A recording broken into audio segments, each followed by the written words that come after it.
Hoje, pelo mundo inteiro, há mais de 4 milhões de pessoas envolvidas com a maçonaria. Quem são essas pessoas? Seus segredos nos fascinam. Sua discrição nos intriga. Mas as próprias lojas esqueceram de onde vieram. O maior dos seus mistérios tem permanecido oculto há séculos. Onde e como tudo começou? Quais são as verdadeiras origens da maçonaria?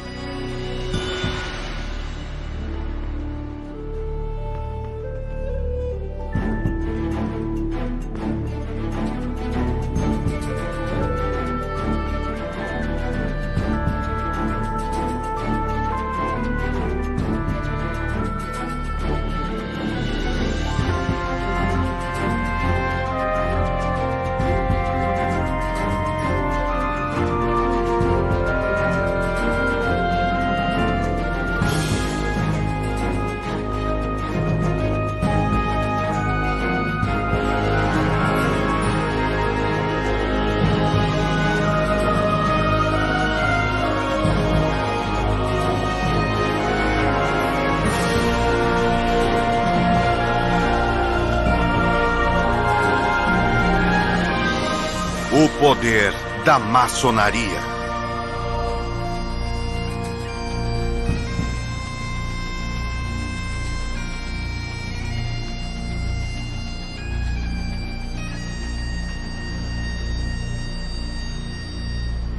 No coração de Londres localiza-se um dos maiores templos maçônicos do mundo.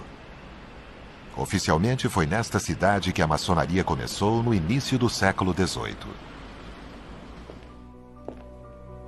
Para alguns é uma sociedade secreta envolta em profundo mistério. Para outros é um grupo iniciático que promove a fraternidade entre os seres humanos. Mas para muitos, é uma rede de homens de negócios e conspiradores com interesses próprios.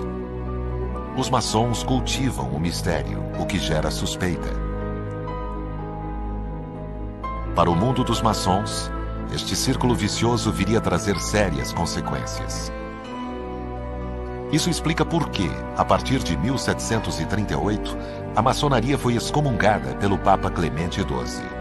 Seria o início de uma longa série de condenações para os maçons e seus segredos.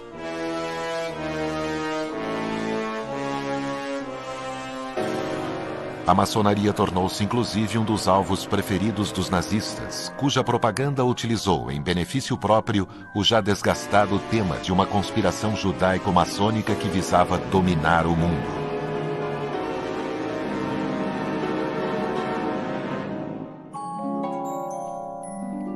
Este contexto de suspeitas explica por que a imagem que temos da maçonaria é tão caótica. Cavaleiros templários, Rosa-Cruzes, alquimistas e outras tradições místicas são todas usadas nas teorias comuns sobre as origens da maçonaria. Mas onde está a verdade? Vamos abrir algumas portas. Muitos acreditam que os maçons são descendentes dos Cavaleiros Templários.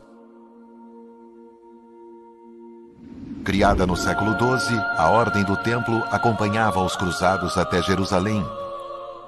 Mas depois da perda da Terra Sagrada, os Cavaleiros Templários foram acusados de todo tipo de crime pelo Papa e pelo rei da França.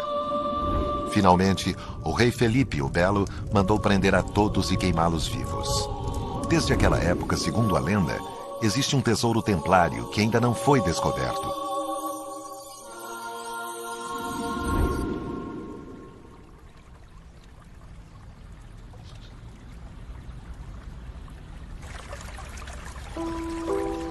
Cinco séculos depois, na França, um maçom escreveu um discurso famoso até hoje no qual ele expôs pela primeira vez a teoria dos Cavaleiros Templários. Será este o homem que está na origem desta lenda? Este é o homem que eles chamavam de Chevalier Ramsay, Andrew Ramsay, que era o orador da Grande Loja da França. E ele, por ser o orador, era responsável por preparar as palestras ministradas aos maçons. Chevalier Ramsay era escocês. Ele fugiu das guerras religiosas em seu país e buscou o exílio na França. E eis a nossa história real. Eles prometeram restaurar os templos. Em 1736, ele proferiu o discurso em uma loja de Paris, quando afirmou que os maçons são descendentes dos Cavaleiros Templários. Prometeram restaurar os templos dos cristãos na Terra Santa e juraram usar sua ciência e sua riqueza para retornar a arquitetura à sua função original. E ele explica que, durante as cruzadas, esses cavaleiros tinham duas coisas a fazer. Eles tinham que construir fortes nos quais pudessem se refugiar e tinham de combater os infiéis. Em uma das mãos, eles levavam a espada, e na outra mão, eles levavam uma espátula. A partir de então, nossas lojas adotaram o nome de Lojas de São João, em todos os países. O discurso de Ramsay sobreviveu por séculos e vai permanecer na mente das pessoas por muitos anos. Mas a história que ele contou existiu apenas em sua imaginação. Jamais foram encontradas quaisquer provas de uma filiação com os Cavaleiros Templários.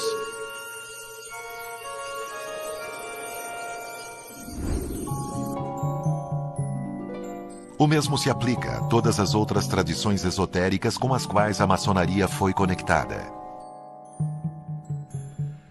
Depois que a maçonaria foi fundada com seus graus e rituais básicos, então claramente muitas pessoas acharam que aquilo era divertido, mas ainda procuravam por outros ramos da mitologia além dos ensinamentos maçons. Ah, os Cavaleiros Templários, isso deve ser bacana. O Santo Graal, o que for. Eles inventaram isso. Eles se divertiram com isso, mas não há uma palavra de verdade nisso tudo. Na verdade, não há nada de original na maçonaria. Nós emprestamos elementos de muitos lugares. Nosso simbolismo foi emprestado dos construtores ao usar suas ferramentas. Nós emprestamos simbolismos religiosos. É como nós usamos isso e como interpretamos isso que os torna maçônicos. No que os maçons obtiveram muito sucesso foi em tornar os mitos e o conhecimento hermético antigo muito relevantes para a época em que estavam vivendo. A era moderna do fim do século XVII, começo do século XVIII. Eles conseguiram reunir as duas coisas, a iluminação e o misticismo, e criar uma irmandade atraente para vários tipos de indivíduos. Então, a maçonaria não veio dos Cavaleiros Templários. Assim a pergunta permanece. De onde ela veio? Ela se originou, como muitos gostariam, com o legado daqueles que construíram as catedrais? Existe um detalhe crucial que pende a favor desta teoria. As ferramentas simbólicas usadas pelos maçons, como o esquadro e o compasso, eram usadas pelos construtores das catedrais. Seriam os construtores da Idade Média os ancestrais dos maçons modernos? Se você fosse um construtor, os projetos de edifícios em pedras eram muito raros. Você precisaria viajar para trabalhar. Quando uma igreja era construída, eram necessários muitos operários e eles tinham de ir aonde estava o trabalho. Então os construtores costumavam viajar longas distâncias, não ficavam presos a uma vila ou cidade em particular. E isso parece ter dado a eles o sentimento peculiar de que eram um povo à parte. Estes construtores formaram uma corporação sólida. Durante muito tempo, eles mantiveram suas tradições e rituais próprios. O local da construção da catedral era imenso e o trabalho continuava por dezenas de anos.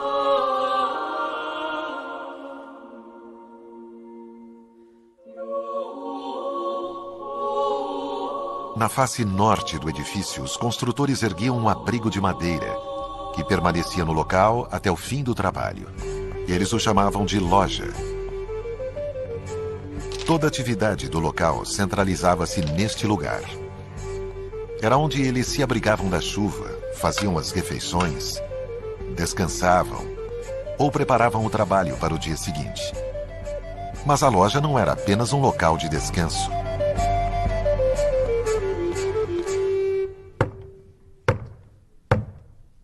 Quando a noite caía, os construtores deixavam as ferramentas e praticavam seus rituais. como de boas-vindas à profissão para um jovem aprendiz. Rituais que eram organizados em torno da leitura de fatos históricos lendários. Os manuscritos que eram lidos nas lojas são conhecidos como antigos encargos. O poder do nosso Pai Celestial. Amém. Amém. No 12º capítulo do Gênesis, ele conta como Abraão chegou à terra de Canaã e o Senhor apareceu para ele e disse: darei essa terra à tua descendência. Mas grande fome recaiu sobre aquela terra. Basicamente, eles levam a história e os mitos que nós considerávamos maçons até a criação, destacando sua importância, destacando que eles são descendentes de um povo de nascimento nobre, destacando que eles são os mestres da geometria e, portanto, cientistas e teóricos, além de trabalhadores. E enquanto durou a fome, ele ali permaneceu. E Abraão, de acordo com a crônica, era um homem sábio e um grande matemático, que conhecia as 7 ciências e ensinou aos egípcios a ciência da geometria. E houve outro sábio, Euclides, que foi seu escriba e aprendeu com ele. E ele deu o primeiro nome à geometria, pois tudo o que era relativo a ela antes não tinha o nome de geometria. Os antigos encargos dos construtores da Idade Média eram tipicamente ingleses. Alguns desses textos sobreviveram ao longo dos séculos. Um deles está preservado na biblioteca da Grande Loja Unida da Inglaterra. Este é o manuscrito número 1 da Grande Loja, que é o terceiro manuscrito mais velho dos antigos encargos. Ele é um rolo com cerca de 2 metros de comprimento, com a palavra de Deus e o início da história do ofício dos construtores. Ele remonta a 1588. Eles são manuscritos bem pequenos, com alguns centímetros, pequenos panfletos. E é bem provável que eles tenham sido feitos para ser carregados pelos construtores, sugerindo viagens de novo. Esses maçons da Idade Média não eram apenas trabalhadores. Eles tinham uma corporação definida, com seus rituais e suas lendas, com uma espiritualidade altamente desenvolvida. Será que essas lojas da Idade Média sobreviveram até 24 de junho de 1717 e formaram em Londres, como afirma a tradição maçônica, a primeira grande loja da maçonaria? Esta é uma teoria muito interessante, mas que deve ser rejeitada. Não havia lojas operativas abertas na Inglaterra. O sistema das lojas se dissipou mais ou menos com os grandes edifícios de pedras e quando começamos a mudar na época Tudor para construções feitas de tijolos. O resultado disso foi que pessoas que não tinham conexão alguma com o ofício dos construtores subitamente tornaram-se maçons.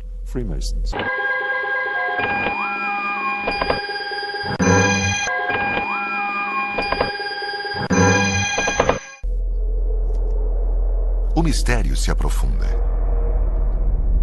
As lojas dos construtores haviam desaparecido da Inglaterra. Então, como surgiu a primeira grande loja?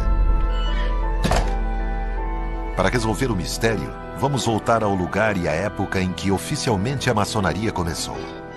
Em 24 de junho de 1717, em Londres.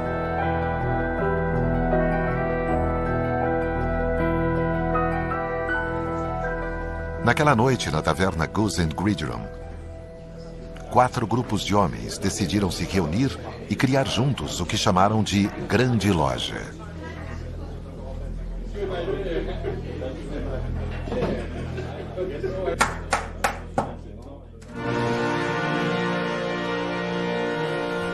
Caros irmãos, vamos votar. Eles elegeram o primeiro grão-mestre da Grande Loja, Anthony Sayer. Ofereço minhas mais sinceras congratulações. A narrativa deste evento foi descrita alguns anos depois por alguém que havia se tornado famoso. O pastor James Anderson. Apropriadamente no dia de São João Batista, no terceiro ano do reinado de Jorge I, ano Domini 1717, a assembleia e festa de maçons livres e aceitos foi realizada na taverna chamada Goose and Gridiron. E o paradoxo é que essa reunião de 24 de junho de 1717 foi o evento de fundação, porque pela primeira vez uma grande loja foi criada e estabelecida como maçonaria organizada. É um evento sobre o qual não sabemos nada. Nenhum documento sobreviveu, exceto por uma narrativa que foi, talvez, parcialmente reconstituída por James Anderson, 20 anos depois. Para apreciação, junto aos representantes da loja, para poder constituir a primeira grande loja maçônica. Isso é problemático. Não há nada que comprove que essa reunião realmente aconteceu. Não há provas históricas do momento da fundação da maçonaria moderna. A questão, portanto, é: quem eram os membros e o que eles faziam? Naquela época, a grande loja de Londres reuniu pessoas de origem modesta, pequenos lojistas, comerciantes, artesãos, pessoas muito humildes. Enfim, o modelo que reproduziam era de uma fraternidade. A fraternidade é muito difundida na Europa desde o século XI. Na Idade Média, a vida era muito difícil. Não havia sistema de auxílio social. Não havia ninguém para ajudar os trabalhadores e suas famílias nas dificuldades. Essas pessoas, portanto, decidiram reunir dinheiro em um fundo comum e ajudar umas às outras. Em Londres, em 1717, as pequenas organizações chamadas lojas ainda tinham uma função de apoio mútuo.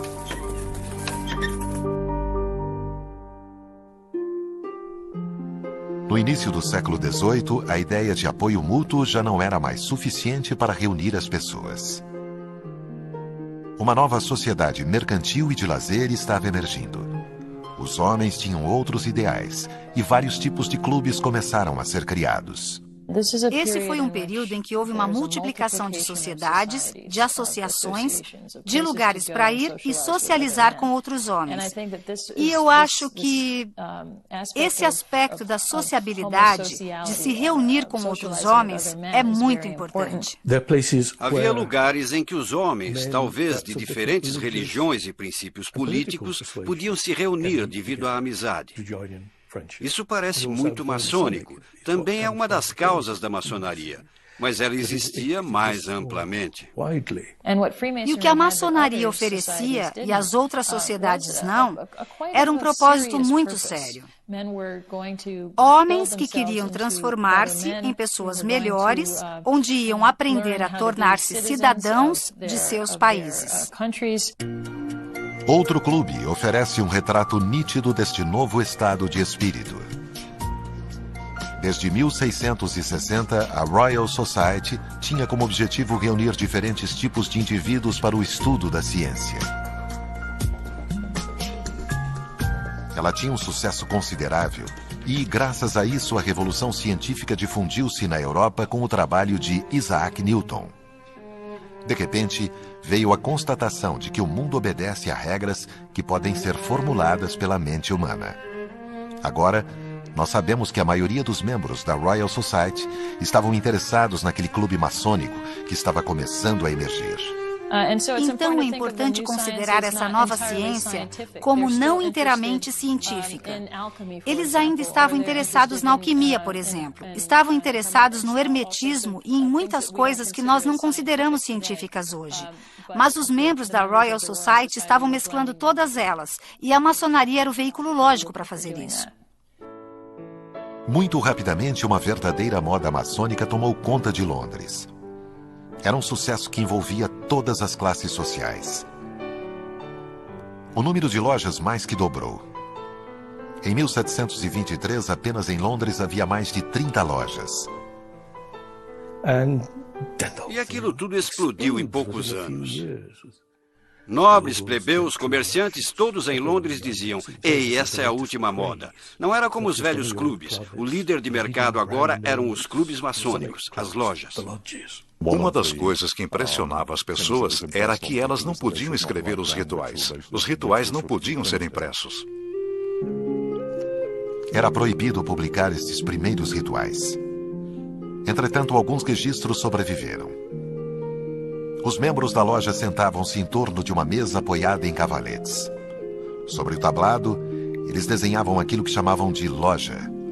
Havia 2 colunas e então acrescentavam outros símbolos e ferramentas. Só depois eles iniciavam a reunião da loja.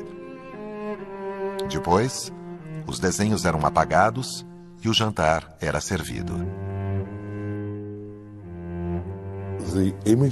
O imaginário associado aos rituais da maçonaria é comprovadamente muito poderoso e atraente. E reúne outros elementos importantes, como a música, como as vestes em si, o que acabava sendo interessante. Os primeiros maçons de origem modesta estavam para ser rapidamente substituídos. O efeito da moda começou a atrair pessoas com um perfil muito diferente. Os nobres e os cavalheiros começaram a fazer suas aparições. Sua entrada selou definitivamente o destino da instituição.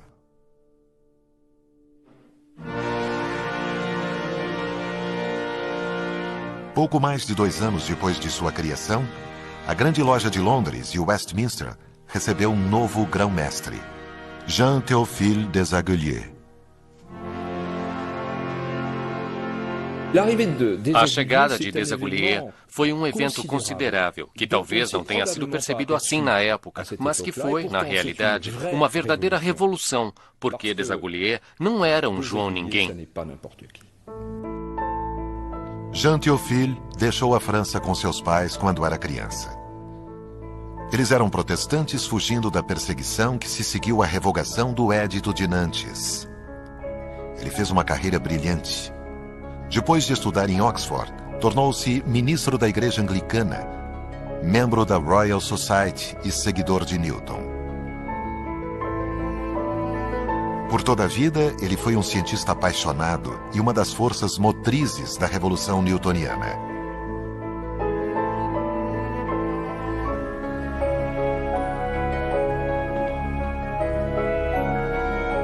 A Royal Society de Londres teve alguns membros muito famosos, como Charles Darwin. Foi a primeira organização a colocar a experimentação no centro das pesquisas científicas. Keith Moore é o guardião da memória de seu venerável corpo. Desaguliers deixou sua marca na instituição. Ele estava no centro de uma rede de pessoas que eram interessadas na ciência, mas não apenas ciência. Ele falava francês muito bem, falava latim muito bem, e ele dava palestras em 3 línguas. Então sua rede de contatos não era apenas britânica, ela se estendia para o continente também. Os trabalhos de Desaguliers são cuidadosamente preservados na Royal Society. Estes arquivos originais são testemunhas do ambiente científico em que ele viveu e trabalhou. Aqui nós temos uma descrição de alguns dos experimentos de Sir Isaac Newton sobre luz e cor, feitos diante da Royal Society por J.T. Desaguliers. Então, estes são os relatos de Desaguliers repetindo os experimentos de Newton. Aqui nós temos a luz branca fracionada em seus componentes: vermelho, laranja, amarelo, verde. E aqui, na ordem inversa. Muitos dos maiores cientistas desse período eram grandes colecionadores, o que custava, é claro, muito dinheiro. Ou no caso de Desaguliers, ele precisava de uma considerável quantia de dinheiro para pagar as experiências e equipamentos. E dizem que a casa dele era absolutamente repleta de equipamentos.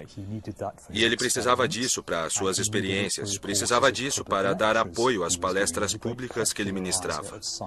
Ele foi um grande divulgador da ciência newtoniana, da filosofia newtoniana. Então, ele entrou para o clero para conseguir uma renda. A Royal Society o ajudava em termos de engenharia de projetos, e os círculos maçônicos também permitiam que ganhasse a vida através de patrocínios. Como muitos outros cientistas ou artistas da época, Desaguliers usava sim a maçonaria para contatos profissionais e lobby, a fim de obter os meios necessários para seus experimentos. Nos 2 anos seguintes, sob sua óbvia influência, uma classe social completamente nova entraria para a loja. Primeiro, alguns aristocratas e depois a nobreza, que frequentemente pertenciam à comunidade científica. E, finalmente, como culminação de seu trabalho, em 1721, ele consegue eleger como grão-mestre da Grande Loja de Londres o Duque de Montagu, que, na época, era o homem mais rico da Inglaterra.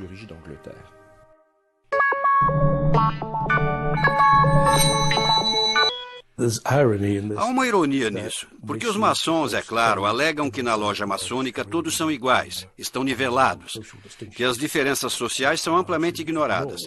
Mesmo assim, estavam desesperados para se tornarem respeitados através de membros da nobreza, por terem líderes na hierarquia social, no governo entre eles.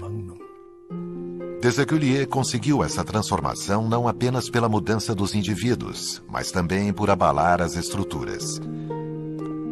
Em 1721, ele pediu a um pastor escocês desconhecido, James Anderson, para redigir uma constituição cujo propósito era organizar os maçons e seu estilo de vida. O pastor vivia muito modestamente e, por volta de 1720, teve diversos reveses financeiros. Ele estava afogado em dívidas e sua situação era precária. Para sobreviver, ele elaborava a árvore genealógica sob encomenda. Nestas genealogias completamente inventadas, ele criava para seus clientes uma linhagem famosa e de prestígio. Pediram a ele para fazer a mesma coisa por um novo clube, a Grande Loja. Anderson não elaborou apenas as regras, mas também uma história para a instituição. No entanto, não eram as ideias de Anderson expressas ali, mas a dos líderes da nova Grande Loja, e em particular a de Jean-Théophile Desaguliers. Tudo o que ele escrevia era verificado por um comitê e depois aprovado antes da divulgação. Foi dessa maneira que nasceu a famosa Constituição de Anderson. Para corroborar seus relatos, Anderson mergulhou nas histórias dos construtores da Idade Média, incluindo, é claro, os notórios antigos encargos. Ele era um acadêmico da maçonaria, um dos primeiros acadêmicos da maçonaria, porque ele fez uma pesquisa nos antigos documentos e os interpretou para os seus contemporâneos. O que dali por diante passou a ser chamado de Constituição de Anderson. É provavelmente o texto mais fundamental produzido pela maçonaria. Eles tinham uma influência enorme. Ele foi traduzido em francês, alemão e italiano no início de 1730, quando a Grande Loja emergiu na Europa e no que viria a se tornar os Estados Unidos da América. Anderson viria a relacionar os membros do novo clube maçônico de Londres aos construtores da Idade Média. Inventou uma ligação com os construtores enquanto ainda alegava que os verdadeiros ancestrais dos maçons eram também os diversos líderes mundiais desde Adão. Esta mentira foi de fato política. Dessa maneira, ele criou legitimidade para os novos líderes da loja, que também eram da classe dominante da sociedade inglesa.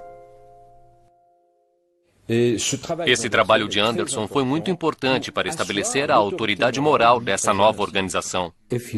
Se você pudesse entrar para um clube que foi aberto na semana passada, ou se tivesse a opção de entrar para um clube que foi iniciado há 1000 anos ou há 2000 anos, qual deles você escolheria? A tendência natural é escolher o mais antigo e não o mais novo. Com os regulamentos do livro das Constituições, podemos ver um padrão emergindo, no qual Londres é o centro e expande-se para fora, atraindo as outras lojas, abrindo lojas, deliberadamente estabelecendo lojas sob uma estrutura centralizada, com um certo grau de controle envolvido em tudo.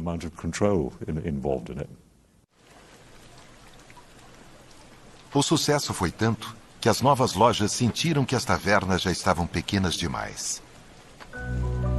Em um curto período de tempo, eles construíram seus próprios locais de reunião, os chamados templos. O mais antigo desses templos foi construído em 1735 pela loja Canongate Queuening, em Edimburgo. Este edifício, que está preservado, foi testemunha da atmosfera dessas primeiras reuniões e, acima de tudo, do crescente sucesso da maçonaria.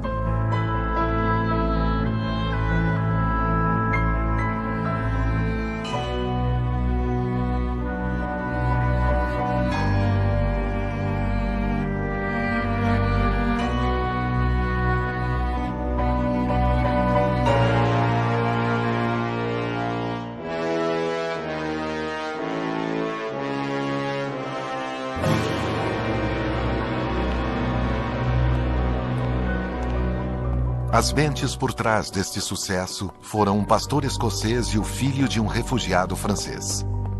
Anderson e Desaguliers eram estrangeiros naquela Londres do século XVIII. Ele era tratado como um forasteiro nas ruas. Ele era um clérigo não conformista. Ele era meio marginal. A loja maçônica oferecia um espaço no qual ele era totalmente aceito como um irmão.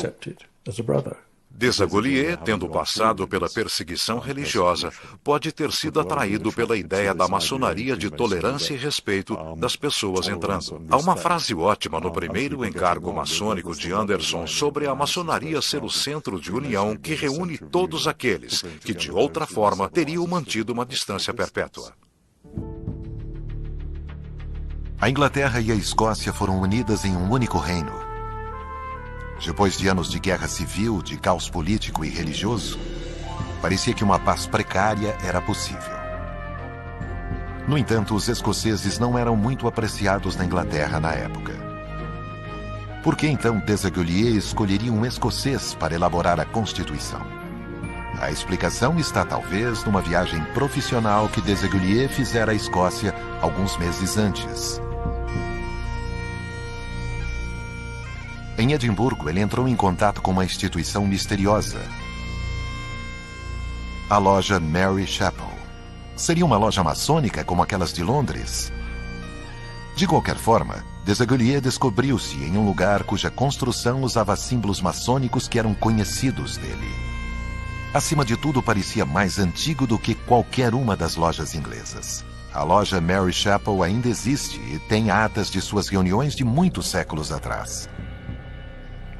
Excepcionalmente, Evan Rutherford e Joseph MacArthur, ambos membros dessa loja, concordaram em permitir a filmagem pela primeira vez do relatório original que narra a visita de Desaguliers há 300 anos. Nesse dia, o Dr. Jean Théophile Desaguliers, membro da Royal Society e capelão ordenado de Sua Graça James, o Duque de Chandois, antigo grão-mestre e grão-mestre das lojas maçônicas da Inglaterra, estando na cidade e desejoso de encontrar-se com o guardião e com os mestres maçons de Edimburgo, foi devidamente autorizado. E estando ele devidamente qualificado em todos os pontos da maçonaria, eles o receberam como irmão em sua sociedade. Parece bem claro para mim, com esta ata, que o Dr. Desaguliers, tendo trabalhado na cidade de Edimburgo, tomou conhecimento da loja e de sua operação, porque desejou reunir-se com o guardião e os mestres maçons de Edimburgo.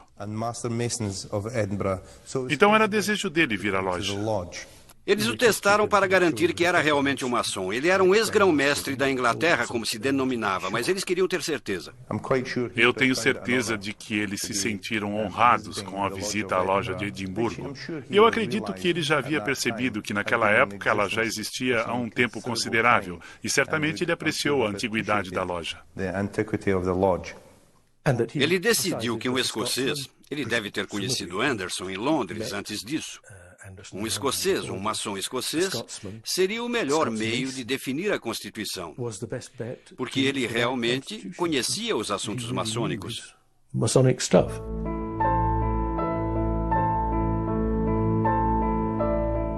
As circunstâncias sob as quais a maçonaria surgiu oficialmente em Londres ficaram mais claras. No início havia pequenas organizações de ajuda mútua. Depois, a nobreza e os cavalheiros interessados em ciência e em busca de uma dimensão espiritual assumiram o controle. Por fim, Desaguliers usou a maçonaria a fim de criar uma instituição e deu a ela regras e uma história. Os rituais maçônicos ligados aos construtores foram emprestados essencialmente através da pesquisa de Anderson, usando por um lado os antigos encargos e por outro um certo número de tradições escocesas.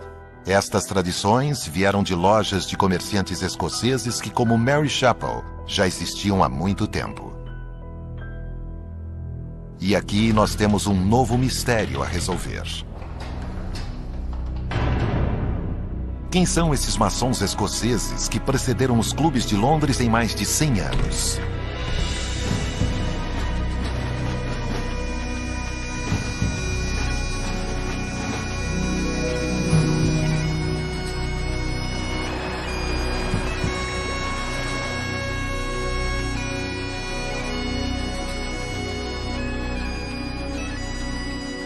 A fim de entender a chave das verdadeiras origens da maçonaria, a chave escocesa, nós precisamos recorrer a David Stevenson.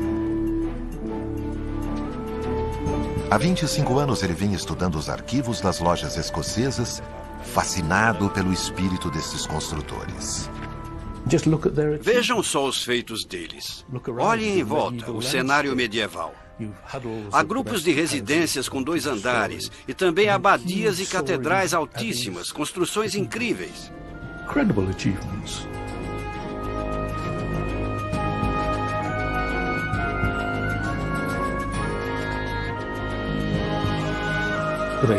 Os maçons dizem: nós somos os verdadeiros arquitetos.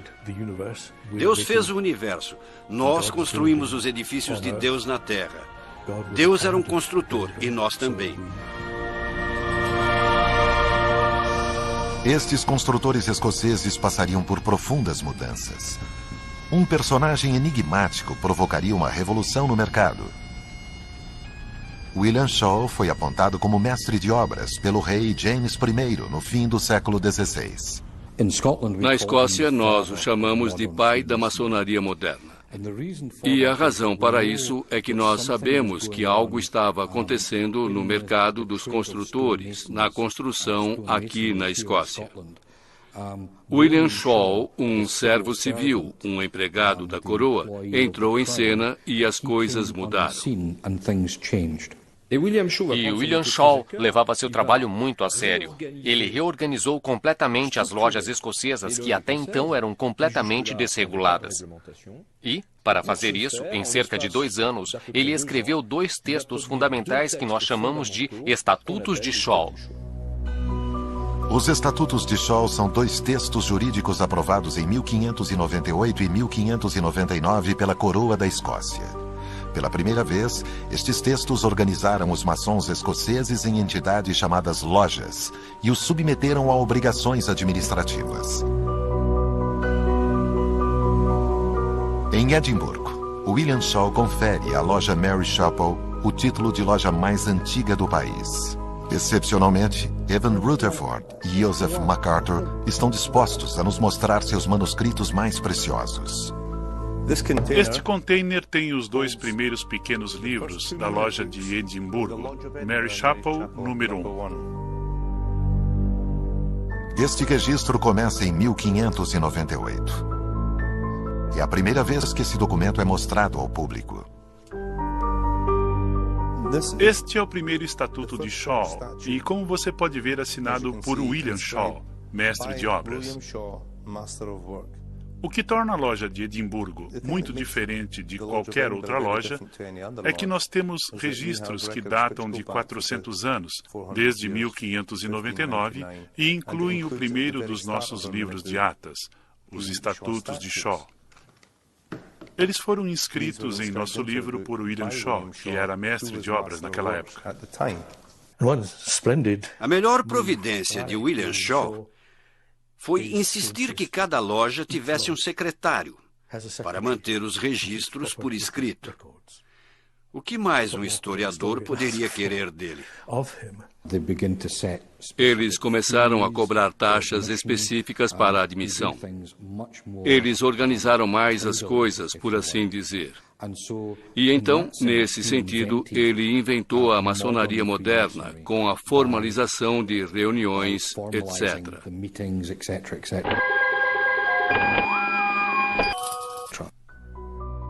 Os estatutos de Shaw também consolidaram o antigo costume dos construtores, a palavra maçom. Dependendo de onde você estava, que nível alcançou, que estudos já fez, você receberia uma certa palavra ou um certo aperto de mão. Segundo os estatutos de Shaw, era costume nas lojas escocesas da época, um mestre maçom não tinha o direito de dar trabalho para um trabalhador que pedisse por ele, a menos que o maçom desse a ele a chave correta, que era o código maçom. E por fim, há uma outra coisa intrigante nestes estatutos. Algumas palavras carregadas de significado e história, envoltas em um tipo especial de espiritualidade, a arte da memória. Ele estava imaginando um meio pelo qual os construtores preservariam seus segredos. Ele sabia que eles eram analfabetos, que não sabiam ler e escrever. Então ele disse: durante o ano, vocês precisam memorizar uma coisa. E todos os anos serão testados na sua capacidade de repetir isso na loja diante de todos os outros. É claro que é uma surpresa encontrar não apenas uma alusão, mas uma referência muito clara à arte da memória em um texto que deveria regular o trabalho nas lojas maçônicas operativas. Porque é óbvio que, com a arte da memória, é uma tradição extremamente antiga, uma tradição intelectual que, de repente, aparece. A arte da memória é uma técnica de memorização muito antiga.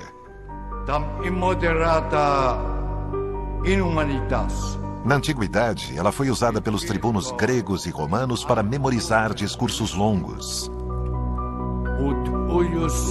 A originalidade deste método é que ele é baseado inteiramente na imaginação. Você imagina um edifício. Você entra nesse edifício e anda por ele. E você visualiza. Você registra. Coloca em sua memória diversos objetos e lugares deste edifício. E conforme você caminha e percorre o edifício, fazendo suas definições, você liga uma ideia sobre a qual quer falar a cada lugar na ordem certa. E depois, na hora de fazer seu longo discurso, na sua mente você volta a entrar no edifício e recolhe as ideias nos lugares e objetos.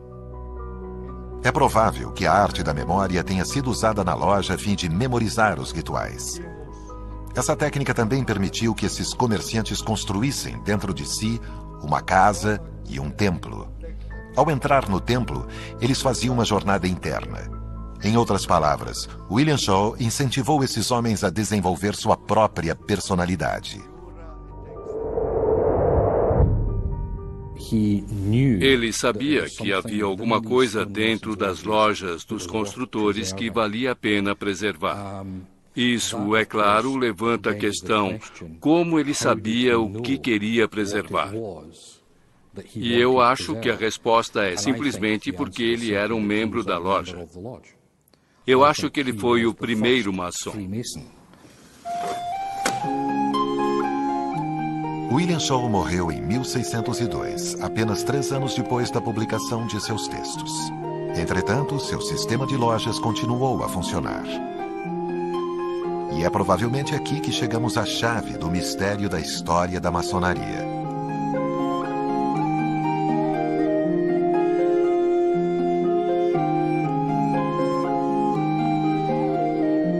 Um novo fenômeno iria ocorrer, sem dúvida. As lojas dos construtores iriam aceitar em seu meio, de tempos em tempos, homens que não eram do ramo. Estes recém-chegados ficariam conhecidos como cavalheiros maçons. Os primeiros a entrar para estas lojas eram aristocratas que trabalhavam para o governo e que eram responsáveis pela construção de diversos palácios reais e castelos, coisas desse tipo. Então, havia uma conexão entre os construtores e estes aristocratas, uma conexão de trabalho. Eles chegavam, eram iniciados e era a última vez que a loja os via. Eles não queriam participar da organização social, só estavam intrigados por seus segredos e pelos rituais. O papel dos cavaleiros maçons na história da maçonaria foi essencial. Um desses cavaleiros maçons ilustra perfeitamente o estado de espírito destes homens. Sir Robert Moray, iniciado, por ironia da história, na loja Mary Chapel. Ele era general contramestre do enfraquecido exército escocês perto de Newcastle, e diversos membros da loja de Edimburgo estavam claramente envolvidos com o exército. Então o admitiram como membro da loja. O rei disse sobre Robert Moray que ele era um homem que tinha uma igreja própria. Ele era seu próprio chefe, com suas crenças próprias. Eu acho que ele era um maçom único, também que tinha sua própria maçonaria. Na época de sua iniciação, Robert Moray recebeu uma marca de maçom, um símbolo, o pentáculo. A marca é uma antiga tradição dos construtores. Cada maçom era obrigado a marcar suas pedras a fim de receber seu salário. Durante a vida toda, Moray se identificou com esta marca e a utilizou em diversos documentos, principalmente nas cartas que enviava a seus correspondentes. Ele não escolheu uma marca aleatória.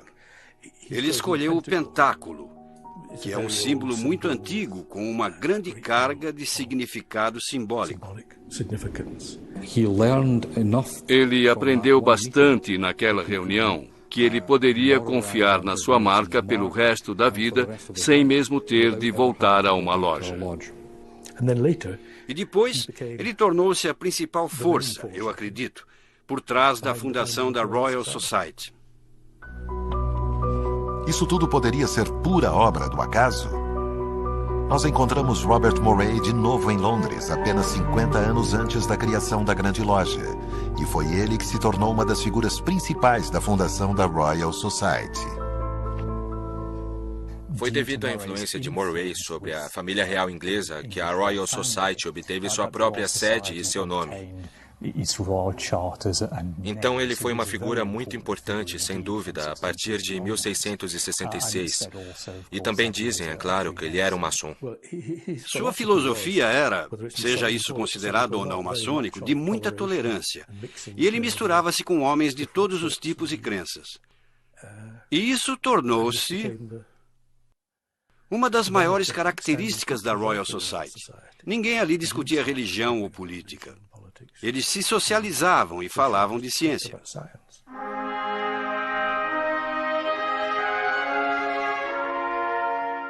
Houve outros Robert Morays, outros cavaleiros maçons que foram iniciados nas lojas escocesas.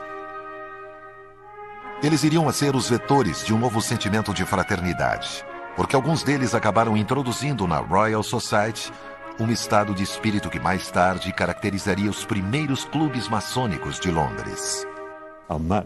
E esse, para mim, é um período fascinante, porque tem a grande pergunta que ninguém ainda respondeu satisfatoriamente. Por que eles fizeram isso? O que estavam fazendo? Eu acho que a coisa mais próxima é uma ideia que estava se desenvolvendo nos 30, 35 anos anteriores. Eles estavam procurando uma forma de diminuir a distância, de passar por cima das dificuldades políticas e religiosas e conseguir reunir as pessoas.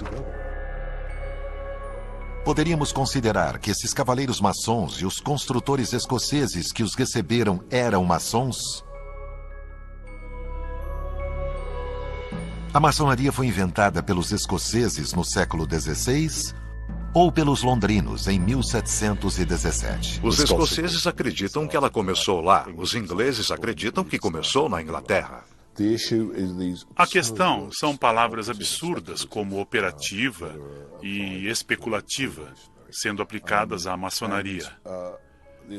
E a hipótese é que apenas a forma especulativa poderia ser válida, que só se pode ver o que está surgindo a partir do momento em que a grande loja foi estabelecida. É uma questão de definição.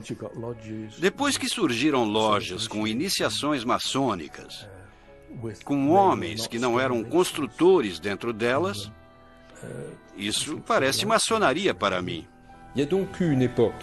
Houve um tempo, no fim do século XVII, em que havia maçons antes mesmo de haver lojas.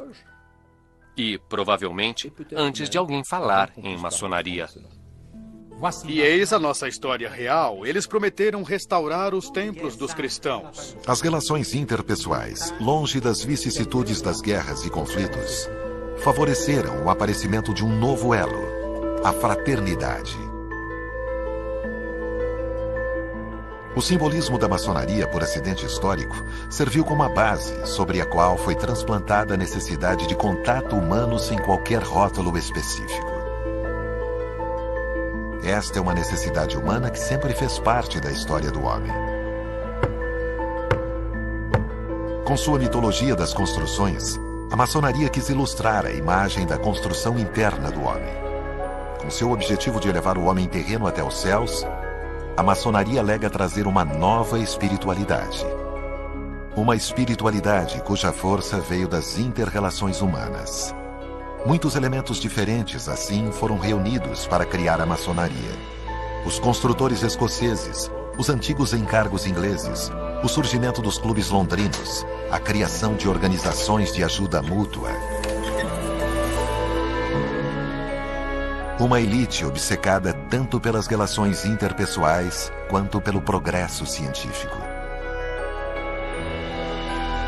Todos esses fatores foram reunidos e se fundiram para criar uma das partes mais fascinantes da história humana. Uma história rica, sobre a qual as pesquisas estão apenas começando. Uma história que continua a ser escrita.